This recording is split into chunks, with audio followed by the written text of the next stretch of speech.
Bonjour à toutes et à tous, merci d'être à l'écoute de Canal Académie et d'être fidèles particulièrement à notre émission Un jour dans l'histoire. Je suis heureux de recevoir à ce micro Arnaud Tessier. Arnaud Tessier, bonjour. Bonjour. Merci d'avoir répondu à notre invitation. Vous êtes ancien élève de l'école normale et de l'ENA, écrivain, historien. Je vous ai reçu notamment à Canal Académie pour nous parler de Lyautey et de Péguy, si mes souvenirs sont bons.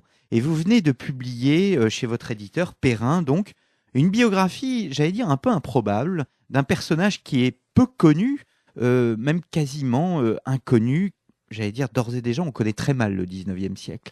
Donc c'est ce personnage, c'est Louis-Philippe, le dernier roi des Français. C'est un personnage qui n'a jamais eu bonne presse et qui souffre, qui a été maltraité en quelque sorte par les historiens. Oui, c'est très étrange. D'ailleurs, les gens me demandent souvent, mais pourquoi une biographie de Louis-Philippe ?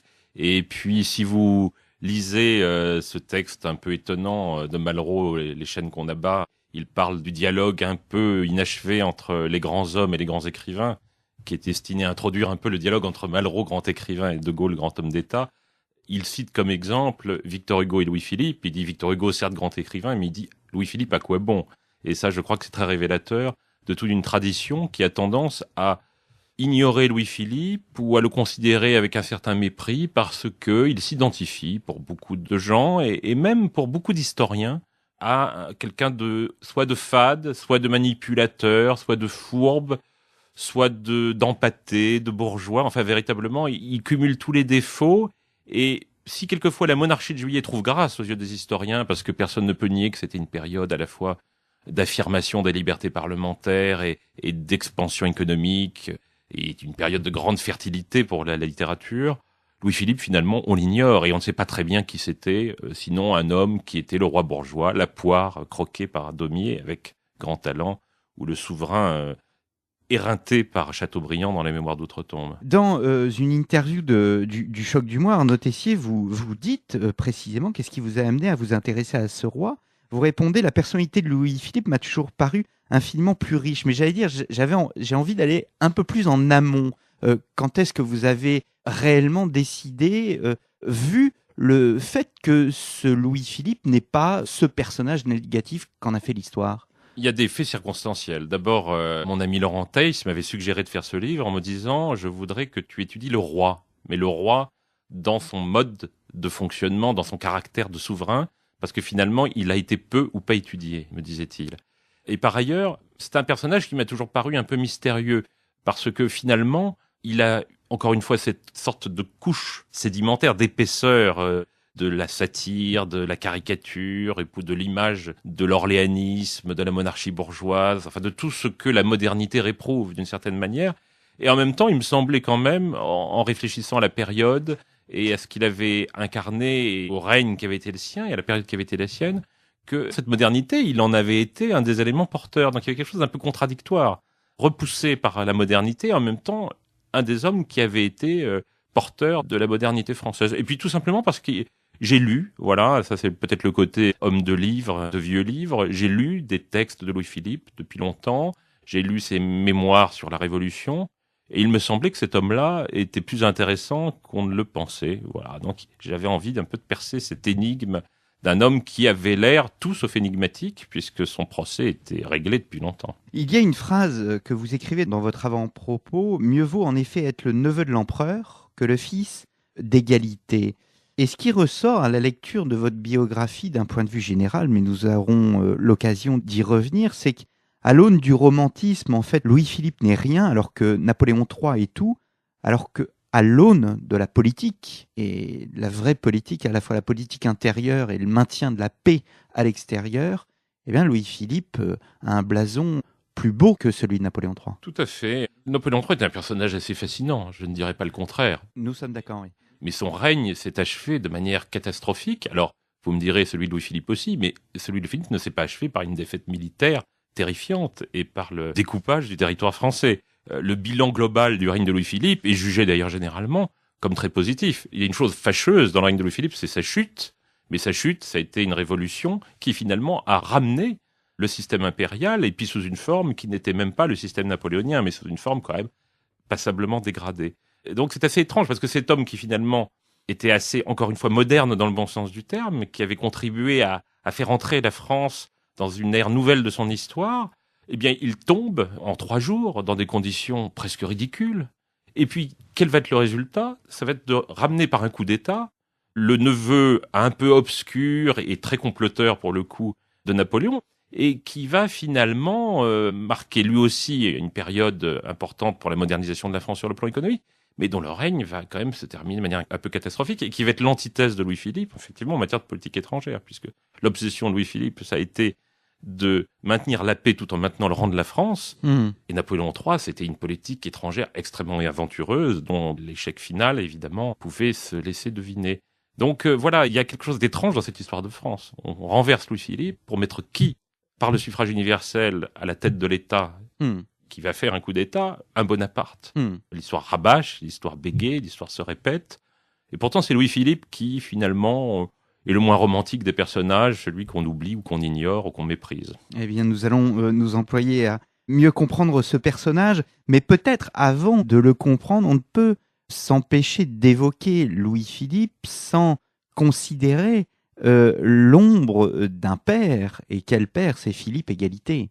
Oui, alors ce père dont l'ombre va peser sur toute son existence, d'abord parce qu'elle va créer chez Louis-Philippe, d'abord duc d'Orléans, ensuite roi des Français, elle va créer chez lui un sentiment, sinon de culpabilité, mais en tout cas, elle va installer dans son esprit le doute sur sa propre légitimité. Il gardera toujours ce doute tout au long de sa vie. Oui, je crois qu'il portera toujours le péché du père sur les épaules. Ouais. D'abord parce qu'on le lui rappelle, en lui disant qu'il est fils de régicide, et ensuite parce que c'est un homme scrupuleux et il va transmettre à ses enfants le même scrupule, et ce qui explique d'ailleurs que ses fils qui étaient en position militaire peut-être d'intervenir sur le cours des événements en 1848 vont se ranger immédiatement sous la bannière de la légalité parce que leur père les aura éduqués totalement dans cet esprit pour ne surtout pas donner le sentiment qu'il recommence. Et il y a quelque chose de tragique dans le dessin de Louis-Philippe qui cherche toujours à faire avaliser le fait qu'il n'est pas un comploteur, qu'il n'est pas comme son père, qu'il n'est pas quelqu'un qui complote, qui trahit, et qui en réalité, par souci extrême de l'égalité,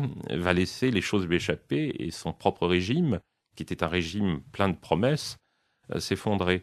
Alors, il faut peut-être apporter 2 tempéraments sur l'affaire de Philippe Égalité. D'abord, ce malheureux duc d'Orléans, qui était surtout, comme on le voit dans les mémoires de Grace Elliott, qui ont été portés à l'écran de manière magnifique, et dans l'Anglaise et le Duc, de manière admirable, comme on le voit dans ses souvenirs de sa maîtresse anglaise, Grace Elliott, c'était un homme faible, un homme qui a cédé à la peur et aux influences néfastes d'une partie de son entourage, et qui s'est laissé entraîner dans un engrenage.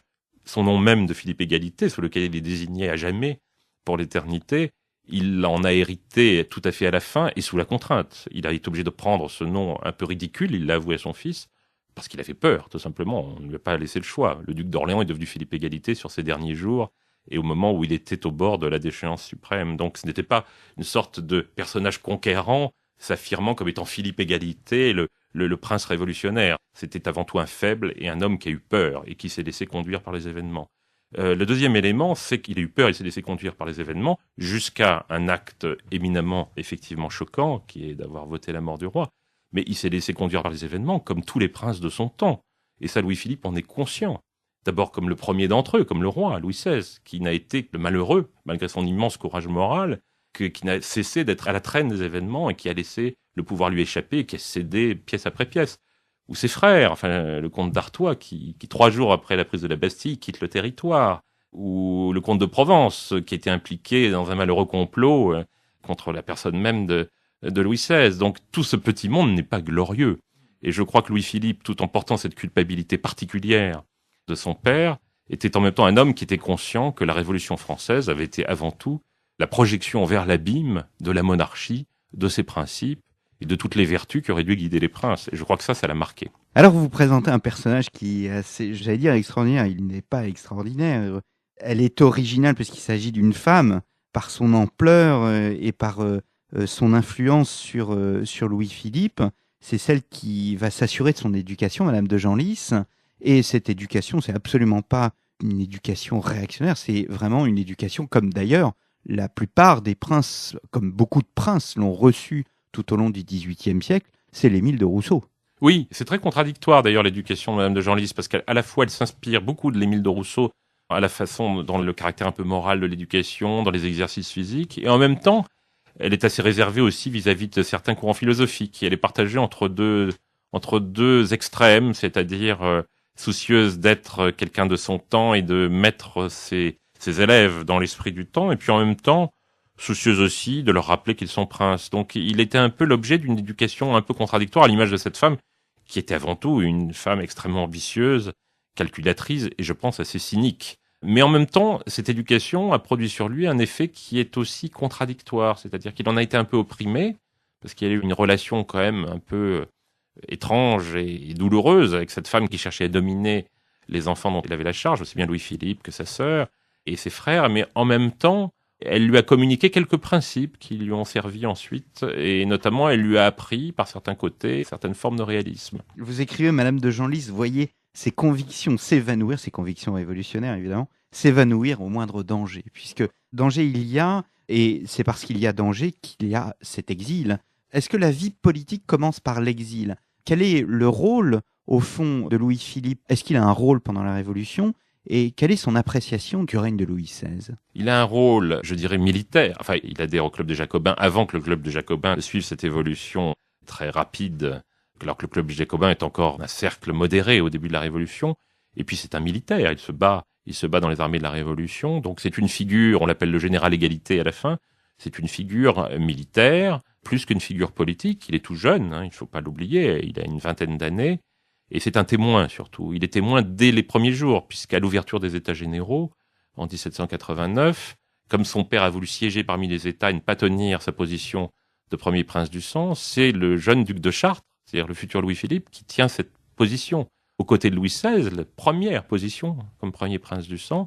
Et il est le témoin, aux premières loges, c'est le cas de le dire, des premiers actes de la Révolution française et des premiers gestes de la monarchie qui vont être des gestes de faiblesse et de décadence successive.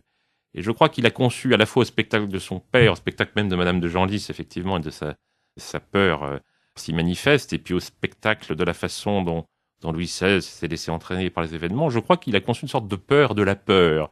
Louis-Philippe était un homme d'un tempérament stable, il avait du caractère, mais en même temps c'était un homme très cultivé, très modéré, et je crois qu'il a toujours été tourmenté par cette idée qu'il ne fallait pas céder à la violence, parce qu'il a eu l'horreur de la violence dont il a vu les premières manifestations sous la Révolution et dont sa famille a été directement victime. Mais en même temps, il avait peur d'être faible, parce qu'il avait été très marqué par ce à quoi il avait assisté, c'est-à-dire la faiblesse généralisée des institutions, l'effondrement. Et comme Rivarol, et je suis certain qu'il avait lu d'assez près les textes de Rivarol l'a constaté dans son journal politique national. La Révolution, c'est une chute de l'autorité. Sa jeunesse n'empêche absolument pas sa lucidité, et finalement, on est même étonné que ce personnage prenne ce recul par rapport à ces événements. Il tente même, vous le montrez, vous le décrivez, il tente de dissuader son père de voter la mort du roi. Ah oui, il a cherché désespérément à l'en empêcher, comme d'ailleurs certains membres de l'entourage du duc d'Orléans. Mais justement, il était confronté.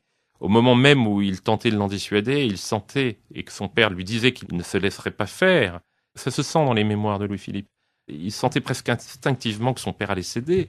Il a senti physiquement cette sorte de pulsion, qui est la pulsion de la faiblesse, de la lâcheté, dans les grandes circonstances politiques, qui est quand même un des éléments fondamentaux de la vie politique, de l'histoire. Je crois que ça l'a profondément marqué. Il a toujours eu peur d'être un lâche, tout en étant un homme qui voulait assumer ses responsabilités, mais avec modération. Donc il a toujours été obligé de se garder. Je crois qu'il était à la fois le successeur des Capétiens, quand il est monté sur le trône, le successeur de la Révolution, parce qu'il savait qu'il devait en reprendre certains éléments, et le successeur de Napoléon, qui était une grande gloire militaire. Ça fait beaucoup d'héritage à assumer pour un seul homme, et je crois que c'est ça qui explique beaucoup de ces contradictions. Lui-même va laisser un héritage jusqu'à nos jours, vous l'expliquerez dans un instant, Arnaud Tessier.